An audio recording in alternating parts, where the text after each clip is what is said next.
আজ করছি আরও একটি ফতোয়ার কাজ। এখানে আমি একদম সাবেকিয়ানা রাখবো। ওই যে আগে বলেছি পুজোর কালেকশন মানে সব সাবেকিয়ানাই থাকবে। আমি সাবেকিয়ানাই খুব ভালোবাসি, তো একদম সিম্পলের মধ্যেই রাখছি। আর যারা যারা ভাবছো হ্যান্ড পেইন্টের কাজ শুরু করবে, তো করে দাও, অত ভাবতে হবে না।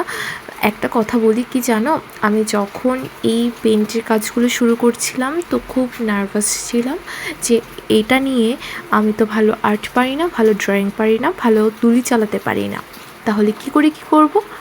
এটা ভাবতে ভাবতেই জানো তো আমি অনেকটা সময় নষ্ট করেছি। তো যখন আমি তুলি আর রং নিয়ে বসে পড়েছি, প্রথম দিকে একটু সমস্যা হয়েছে বটেই, কিন্তু পরে গিয়ে সেটা অ্যাডজাস্ট হয়ে গিয়েছে। তো কোনো কাজেই তো কেউ জন্ম থেকে শেখে আসে না, আস্তে আস্তে শেখা হয়। তো অত বেশি ভয় না পেয়ে আমাদের উচিত কাজটাকে সাদরে বরণ করে এগিয়ে চলা।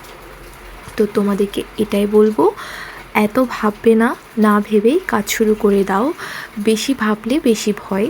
তো নিজের মধ্যে আত্মবিশ্বাসটা যদি বেশি থাকে তাহলে কেউ তোমাকে দমাতে পারবে না, আর তুমি নিজেও খুব সুন্দরভাবে স্মুথলি কাজটা শেষ করতে পারবে। তো তোমাদেরকে প্রথমে কনফিডেন্স লেভেলটাই বাড়াতে হবে, এটাই বলবো। তো জানিও আমার এই ফতোয়াটা কেমন হয়েছে, আর তোমরা খুব ভালো থেকো, সুস্থ থেকো।